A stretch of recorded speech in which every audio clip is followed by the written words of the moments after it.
The Garden of Eden is in Lucas, Kansas. Of course, we talked a little bit about Lucas, Kansas here earlier, but the Garden of Eden was actually built in the 1880s by a United States Civil War veteran, Samuel So it's not the Dinsmore, Garden of and he Eden. sculpted all of this. No, it's not the Garden of Eden, but we do consider it one of the 8 wonders of Kansas. I Oh, have okay. no idea what the total 8 are. I know one of the 8 is that we've got a great big digging machine somewhere, and then there's a ball of twine. Oh, yeah. But I think every state has Right. that giant ball of twine somewhere. So Somebody but does. Samuel Dinsmore, he creates this huge complex. Well, it's not really huge at the time they but it's actually a little bit less than a quarter of a city block to give you an idea of what the size of it is. It's made completely out of limestone and cement along the way. Let's see if I can pull some. Oh, that's pretty cool. There we go. I lost it there. For some reason, I lagged there. Like, wait, what happened? So he's got the house that is there. He also built a mausoleum. There's a pyramid, which we'll show here in one moment, that is on the backside, and then all of the statues that he has put all over the place. And Wow. this was all done in the 1880s. Now, when he passed away in 1892, his will includes the words, "None except my widow, my descendants, their husbands and wives, shall see me for less than $1," because he wanted his body buried in a glass coffin inside the sarcophagus and inside the Oh, mausoleum that he built, wow. which is actually the second pyramid there that is off to the side. So it's interesting that he was so interested in this, he wanted to make sure that everybody paid to come and continue to Yeah. see him over the years. Well, he spent all his money doing that, so he had to leave Just down something the for street in his Lucas, you youngins. also have right. Yeah, exactly. So, They say so if actually everybody's that he coming was in to actually see it, then he probably can one of the pay it. wealthiest men in Kansas when he died. Oh, really? Oh, wow. Yeah, Okay. exactly. So, so he had some money. Um, you've also got also in Lucas, the world's largest collection of the smallest version of large things. That's the name of this museum, and I meant to get a picture of it, Okay. but there's only a picture from the outside. The artist's name, her name is Erica Nelson, and she travels the United States in an RV that has that logo of the world's largest museum of the smallest of the large things painted across the side of her RV. I don't understand how Wow. she did all of that. But what she does is she travels along, and she may go through, Wisconsin, and she sees this, Paul Bunyan standing out there. That's this huge roadside attraction. Yeah. She takes a picture of it. Then she will go home and she will sculpt it herself out of Sculpey or clay or whatever she's doing, and make an exact replica of it, and then go back to that location and take a picture of what she has sculpted right next to the actual item that she has sculpted. So, Wow. so she's got a lot of That, time on her hands, apparently. yeah. That. I mean, I get it now. She goes to these giant things, makes small versions of them, and puts them in her museum. Right. And she has the largest Exactly. collection. Right. Okay. That's actually unique. Sounds kind of cool. I'd like to go. I also have Firefly Forest, and this is actually over in Overland Park, Kansas.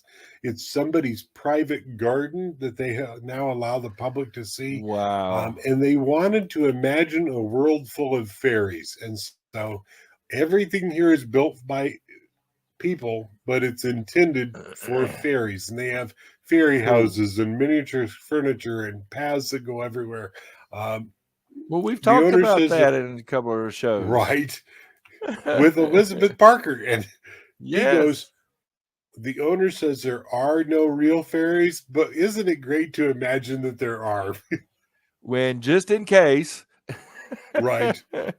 Just in case, we're going to create a fairy garden Yeah. just for them.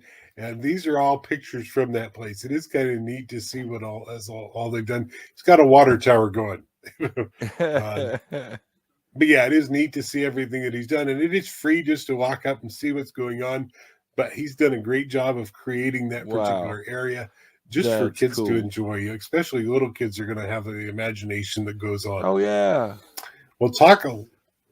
Let's talk about Linsburg, Kansas, real quick as well. Linsburg is the Swedish settlement here in Kansas by the immigrants that came directly from Sweden to Kansas, and they actually have a long tradition of these huge heritage festivals. They celebrate the yeah, fact they were Swedish to begin with, and they have a great time doing so. Um, they've got like three different summer festivals that last a week at a time. And people flock from all over the world just to come see what is going on there. But they do have, this was the one that I thought was odd. It's called the Rock in the Cage. And I was like, what in okay, the world? Why in the world would they put a rock inside of a cage? yeah. And here's the reason. According to the city, the rock is the pet of the town. However, they placed it inside of a cage because it has begun eating small children. Okay, all right. And that cage holds back that giant rock. I get you. All right. It must be some kind of mystical cage. Right, something. Now, is that Keeps the back. same place that has the rock in the road? No, that is not. Okay.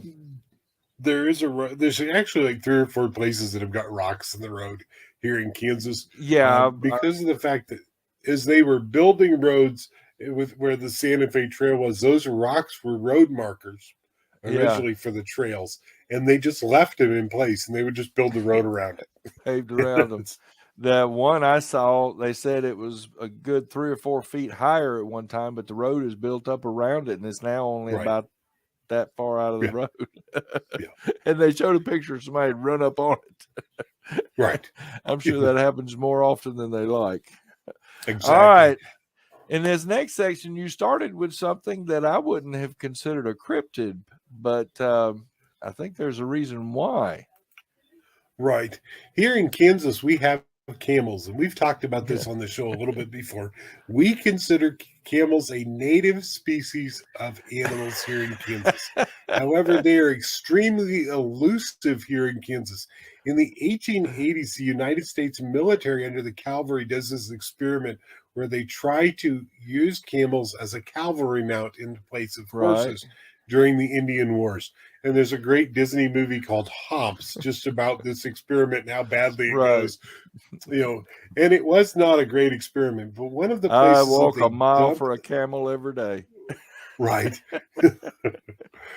one of the places that they dumped the camels is here in Kansas, and they actually leave 40 of them behind here in the state to fend for themselves Wow. and go. They'll survive. They'll make it on their own, or they won't. And the other three, they do it in Arizona, New Mexico, Texas, and Kansas are the four states they do this in. And it's like, okay. And what happens is that Kansas actually passes a law that says that you cannot shoot a camel from a moving train Another strange law. because of the fact that camels at this point are considered to be military veterans. There you The go. this Sons the and state daughters of Confederate veterans. Right, exactly.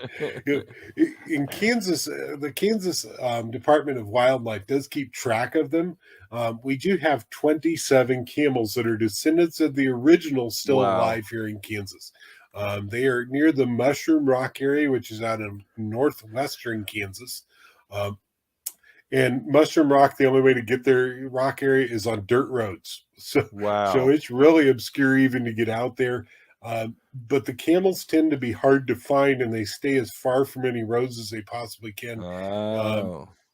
However, So you in have March, camel sightings every now and then. yeah, every now and then you get a camel sighting, and it's very rare. To give you an idea of this, we actually had camels spotted in March of this year, and I have three of the pictures that I was able to borrow from the Topeka Capital Journal because they were nice enough to give us the pictures so that we could use them on the show. This is Oh, the first nice. time they've been seen near a road since 2015. So Wow. that's 6 years there's been no camels near the roads. So you can see them out in the field here. Wow. And whoever did these got awfully close to some of them because, I mean, even this one's like right up against a barbed wire fence. And then you've got this picture, and this one is actually out on the road itself, but you can see the donkey in the background. And when they contacted the state in March about the fact they'd seen the camels, they also reported that there is a donkey and a dog with the herd at this point. The state does not know where the donkey or the dog came from, just that they're wild and traveling along with them. So they're just running with the pack. So, all right, right, this exactly. next one I never the donkey heard of. seems to be quite at home with them. Good. Headless men are kind of like a boogeyman. Yeah. I could not find an image of these anyplace or what they would look like even. But the description of them says that they're just a body without a head walking around. The Wichita, the Crow, and the Sioux, who are all from Kansas, claim that they're one of the most dangerous creatures that they've ever run into. They're similar to a boogeyman. And they say that anytime they see one of these or they come across one in their area, that there's going to be death in the tribe or there may be a famine among the people. Well, something about a description I read made me think of where the face is down in the chest area. There's no head, but the face and everything. Right. Kind of reminded me of Mothman. Right. Because in the original Mothman sightings, there was no head. There was just two big eyes, and then the wings came out from the chest. Yeah. Exactly. So that's kind of an unusual one. Right. And they say these are anywhere from the size of a man to the size of an ogre. Now, where they came up with the size of the ogre, I don't know. Right. Exactly. How big is an ogre? Where'd you come up with the size? So, what's that? You got an ogre and a man and they got different. I guess there's different sizes, different heights. I don't know. Right. Exactly. And the next one, B-Man. And B-Man actually lives both in Missouri and on the Kansas side of the border, around the confluence of the Kansas and Missouri rivers. Now, depending on the story that you hear, he either looks like a Bigfoot-like creature or he looks like a humanoid coyote wolf creature. If he's a wolf, they say the footsteps are far too far apart to be a normal wolf, that they're probably about 6 to 8 feet apart, that he's extremely tall. But B-Man's one of those that I was like, well, wait a second. Let's go back to the original stories.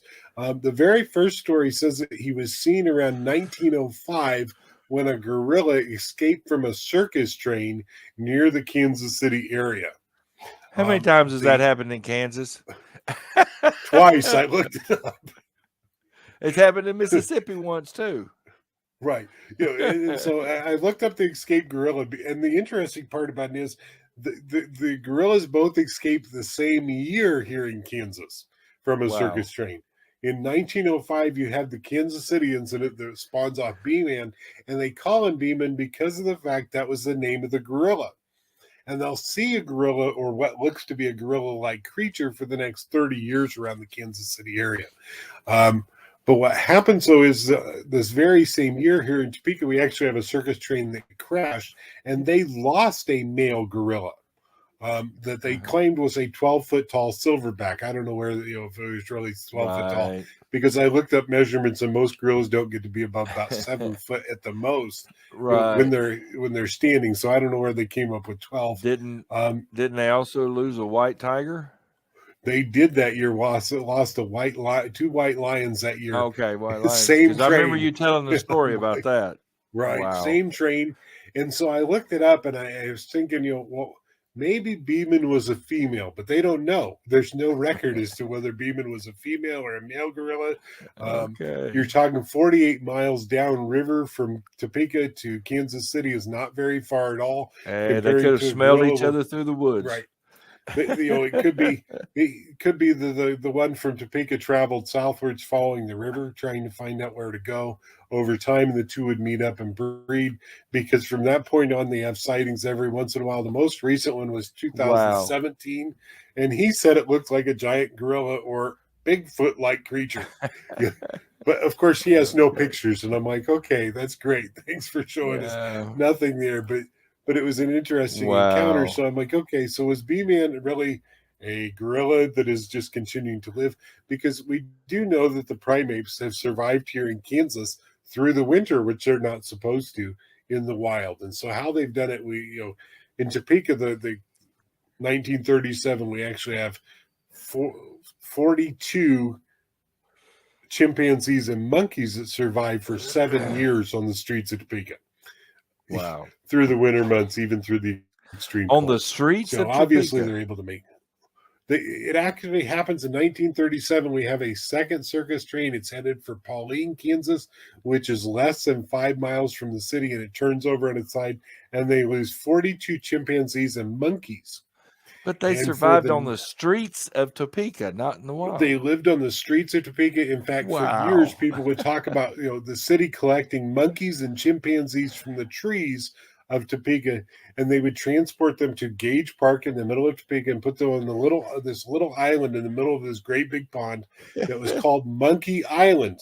And this was where they were depositing these for 7 years. They were taking them and dumping them on this island because they didn't know what else Wow. to do with them. Yeah. But during the winter months, we know that they were spending lots of time in people's basements, or they were getting inside of the crawl spaces underneath the city or inside the city tunnels and getting as Yeah. far back from people as they could. And so they could, not hibernate, but they could survive where it was warm enough to keep them alive Right. throughout the winter. Wow. So, That's crazy. All right. Let's go on to some other strange sightings. all right. So let's talk We'll about go through a couple of strange sightings, and then you got some hauntings and some dark things. yeah, we've got some Yeah. UFOs here. We'll talk about some UFOs here real quick. Just 2021, November 11th, there was actually an air show at Leavenworth, Kansas. It's a yearly festival that happens here. And multiple people actually called the police and state police in Leavenworth, claiming that they were seeing strange white orbs that stayed at a far distance from where the actual air show was going on. So nobody actually got a good picture of them, but they said there Right. were 9 flying orbs near the air show that morning around 11 o'clock in the morning. All they were actually described as mimicking the movements of the F-16s that were on display and flying through the air at the time. That they were Wow. flying in formation similar to what the F-16s were doing. And I was like, okay, were they mimicking, or is it my thought was, I'm one of these, I want to see some kind of proof, and I'm thinking, are they mimicking what's going on, or are they a reflection of the light coming off the F-16s Right. that is bouncing through the sky someplace and people just That's aren't what I was realizing it? thinking too. Because if Yeah, it was um, an actual reflection, it would move with the plane. right, But I guess it exactly. would depend on your perspective, whoever's seeing it, because then that's the only way you'd see the reflection if you were in the direct line of the reflection. Yeah. So it But was if a really kind of bunch a of different weird people saw situation. it, Yeah. yeah, And it was in the sky. I mean, they're seeing it up in the air. So obviously, and I'm thinking, how cloudy was it? Well, it's November. There might have been snow. I don't know what wow, November of last year was like, and I was trying to figure it out. But I was like, uh, now wow, Wichita actually had a flying pyramid go through in October of holy cow, 2019, and there were actually about 30 people that called the police and as well as the airport there in Wichita to say they were seeing this flying pyramid.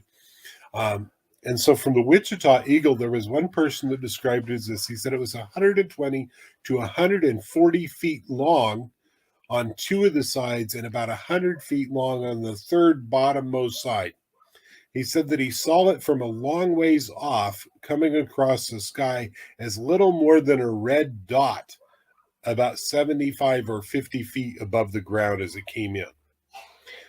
As it got closer, it became that pyramid shaped with 4 red lights on each of the 3 sides. He said it hovered above the ground at about 100 yards off from where he was standing and then flew Wow. away at an amazing speed out of sight. Wow. Everybody that saw it said there was no way it was man-made because of its size, because of how slow it flew, how it hovered, and then how it flew off as quickly as it did. So, Wow. and you've got multiple people that have called this in from different angles. And I was trying to find a video or a picture or something to show, and I Yeah. couldn't find anything. And it's like, where's our information on this? Why didn't anybody get a picture of it while we were there? Exactly. But we'll Wow. jump into a couple quick hauntings Well, here but while we're there. hold on. We just Hold talked on. about Atchison. It Okay. didn't you and Storm and Andrea and John all see the square cloud? Right. Yeah, that weird square cloud that was flying through the sky. And John and Andrea see it in Ohio. Storm and I saw it, about less than 10 miles from where we live. But yeah, it was square shaped, and it was like a square shaped cloud that just moved Well, across the sky. Did you see yours toward the east and they see theirs toward the west? No, ours was on the west side when we went I down wonder the if it was road. just that big that they saw it. It was about the same time, same evening, wasn't it? It was within about a week of each other, week and a half Oh, of each okay. other. Yeah. Okay. Yeah. Yeah, that was a show that I was out last year, but I'm going back and watching. I was trying to remember. Okay. All right, cool.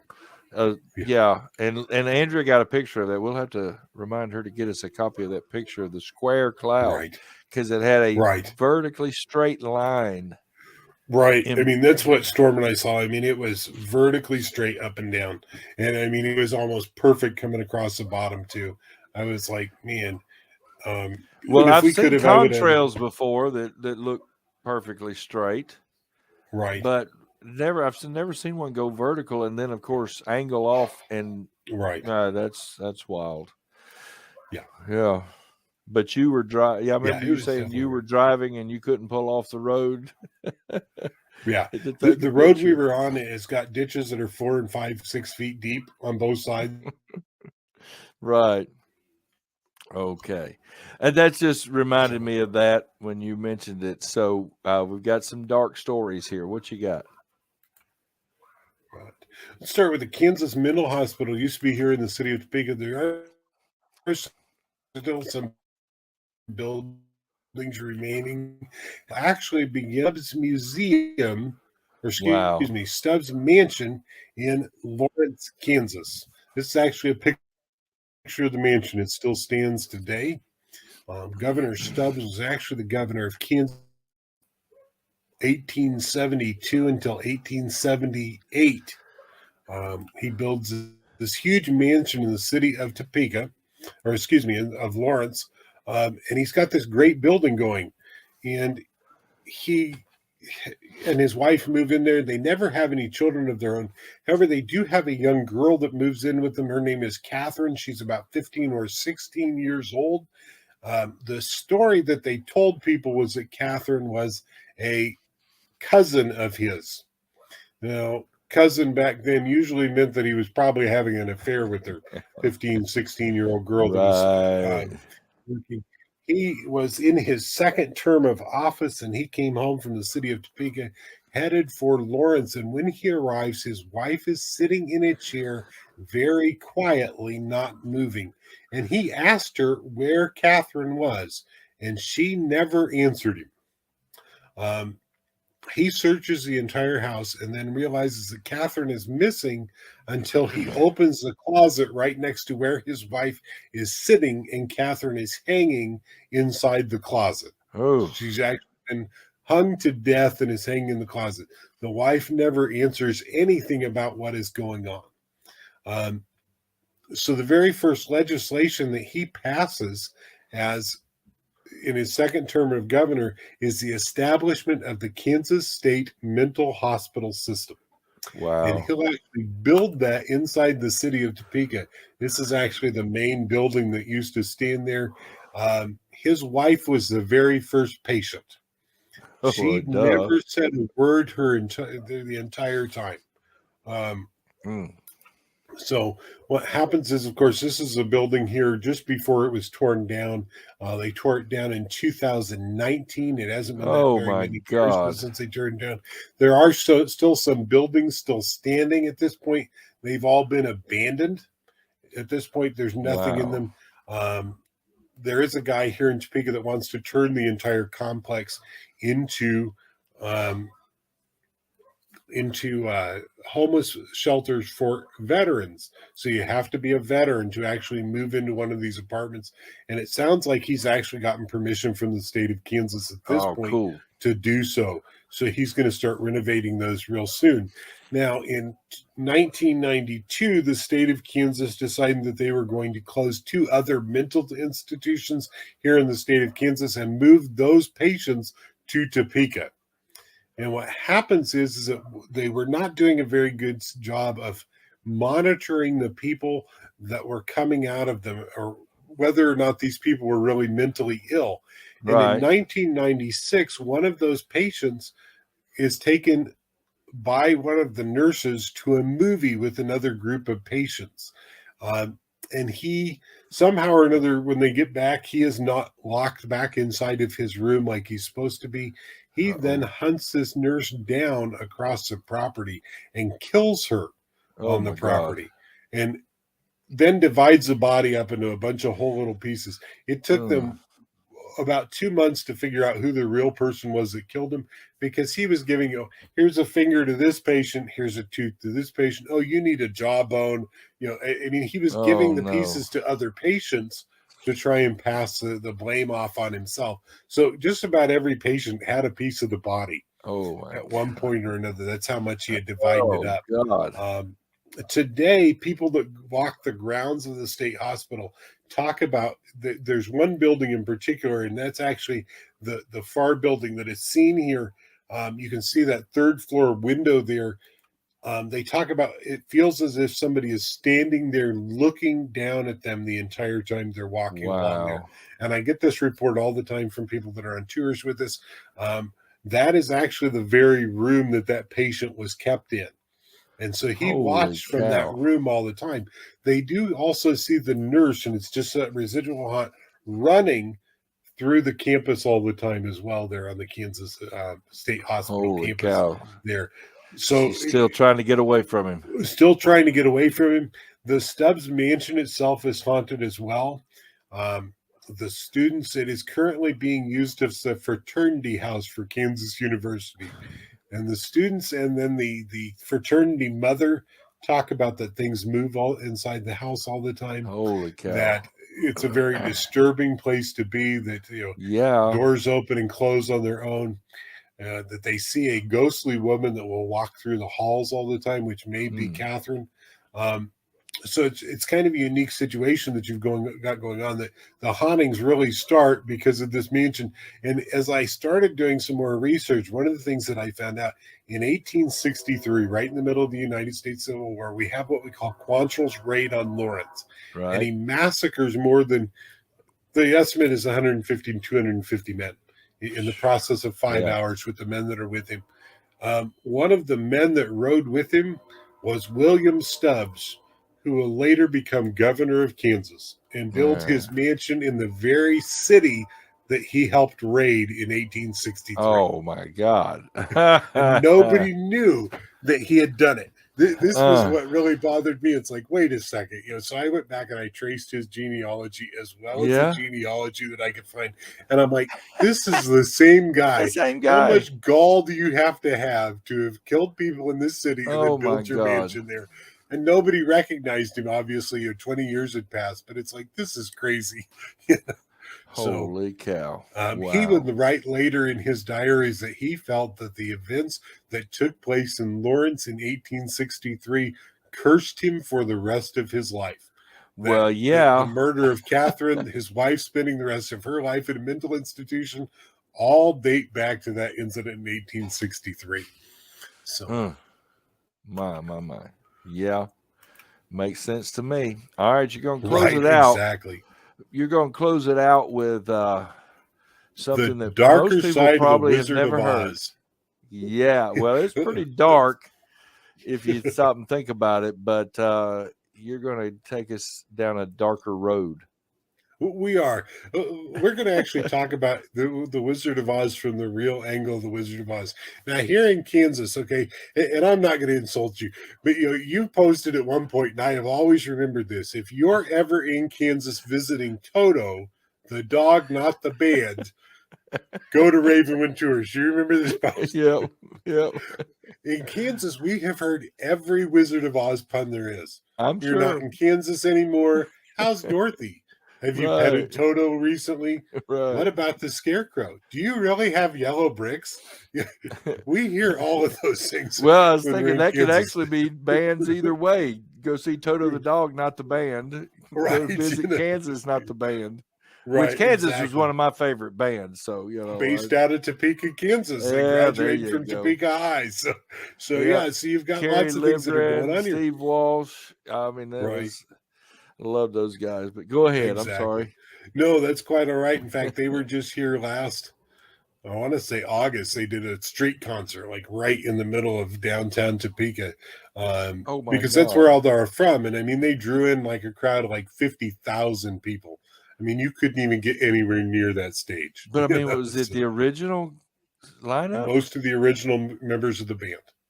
So, as well as two that were not in the band once it started touring, that had actually been in school with them, that were originally part of the band Kansas prior to them leaving Topeka. So, I mean, it was kind of a unique situation. I mean, they had a great time out there. They said that concert lasted like 6 hours. Is there video of this anywhere? I'm sure on YouTube, if you look it up, there's going to be bits and pieces here and there. I have never looked for it. I didn't even get a chance to go on it. People were talking about you couldn't hear it blocks away from where it was, but you couldn't get close enough to hear it. There were just too many people that were there. Oh my God. I got to go find a video of that because I was exactly. I mean, I was a big Kerry Livgren fan, and he was the original guitarist, songwriter, wrote Dust in the Wind, to Carry On My Wayward Son. I mean, he wrote some of these, and I followed his career even after he left. Right. But I'd like to see if he was still in it. Okay, there's another rabbit trail. We'll get back on the dark the dark side of the Wizard of Oz. The dark yellow brick road. Now, what I tell people when I get on tours and we're talking about the Wizard of Oz is this. The Wizard of Oz that we see on television is nothing like what Frank L. Baum wrote. No. The Wizard of Oz that we see when we see the movie is a conglomerate of like 5 books. And it's really what they've turned it into is here's Dorothy, her house lands on a witch that is a wicked witch, let's make that very clear, and kills her.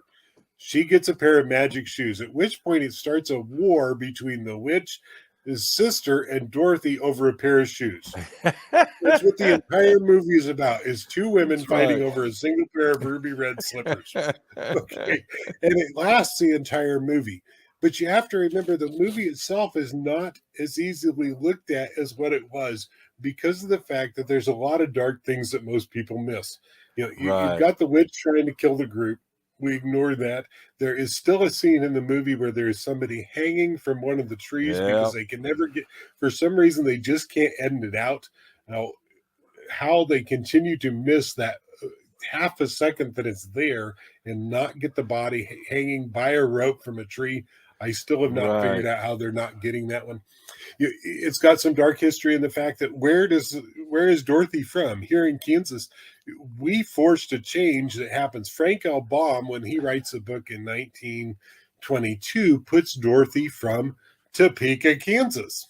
Oh. And in 1939, when the movie comes out, Topekans throw a fit about this movie. Dorothy could not have been from Topeka. Topeka has tall buildings. It has rolling hills. Dorothy couldn't have been from Topeka. It was too flat. So what happens is in 1940, the movie company goes back in and they edit the movie to say liberal Kansas, which is flat. Okay, let's make it very clear. At which point they have to change all the books. But Frank L. Baum has already written all the books and has put Dorothy from Topeka for years. Yeah. In 1977, they make a final change and they say Dorothy is just from Kansas. Forget it, in the books. So Dorothy's no longer from a particular She was a wanderer.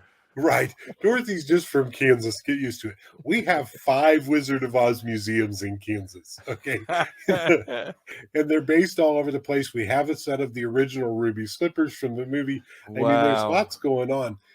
But you have to understand the Wizard of Oz was not really meant for children. It was a children's book No. that we would never read our children today because there are monsters in it. These are just some of the things that are out there. This thing eats people's fingers. I don't Ow. even remember what it's called. You've got the flying monkeys that we're all familiar with. Um, you have the red-eyed vultures in another book, and the red-eyed vultures were always hanging around the evil trees, which Wow. where they were at, the trees could come alive and stalk you and stomp you to death. Yeah. And I mean, there were lots of weird things that were happening.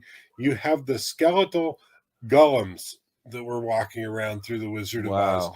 It was this very dark story. And finally, you have the wheelies, and the wheelies were in every single book, and how they get missed and everything else.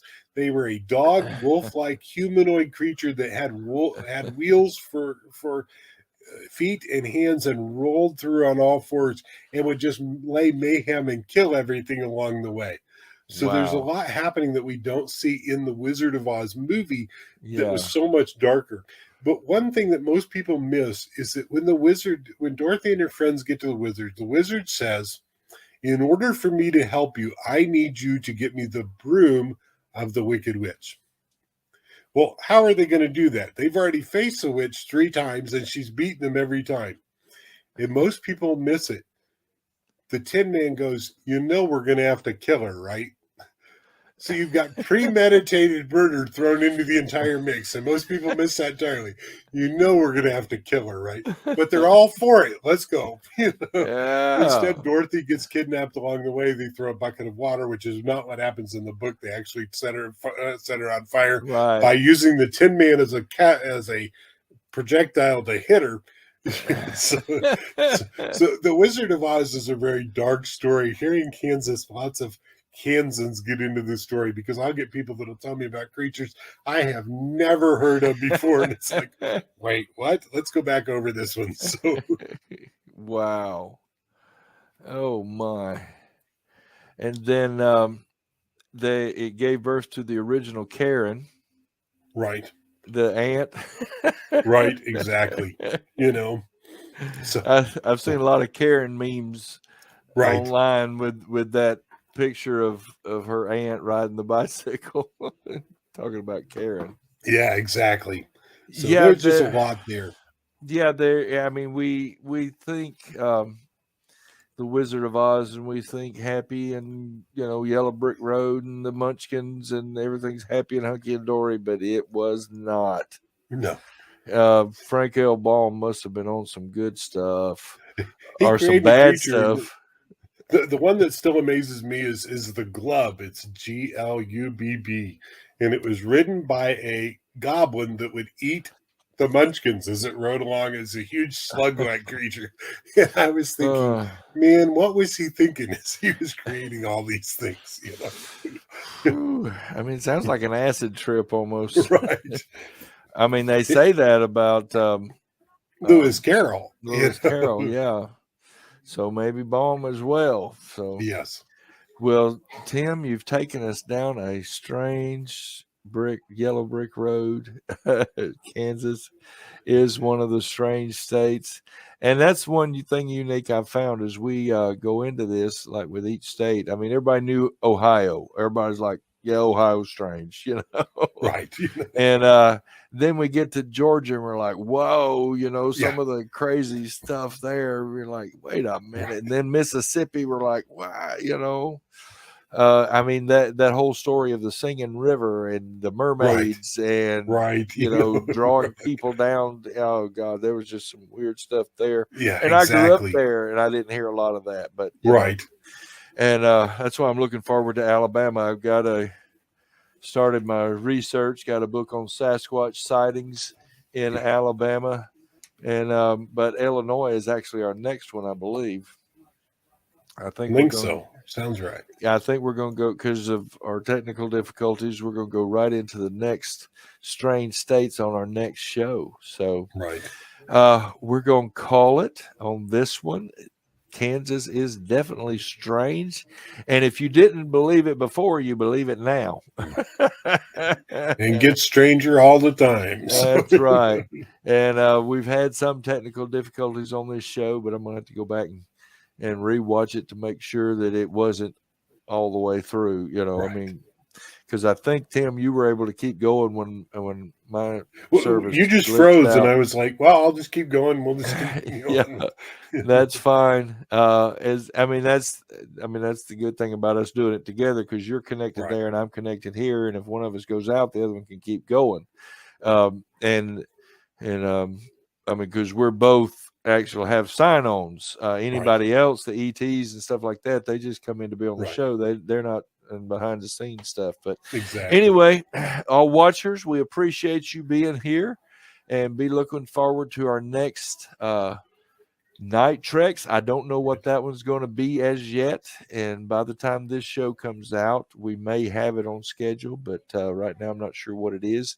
You did see one last night called The Tyranny of Despair, a dark tale. And then, like I said, in 2 weeks we'll have our next show, which will be Strange States, Illinois, and Dagny. Dagny has already dug up some stuff on that. So, all right, watchers, thank you so much for being here. Tim, thank you for the extra research on this one. Awesome. Thank you all for coming. So And glad we have the watchers with us and everybody else. I mean, fantastic. 2 years now. Thank you so much, watchers. We should have uploaded fireworks as our closing video. But we should have. We kind of got fireworks. I don't know. But anyway, stay safe on your strange journeys out there.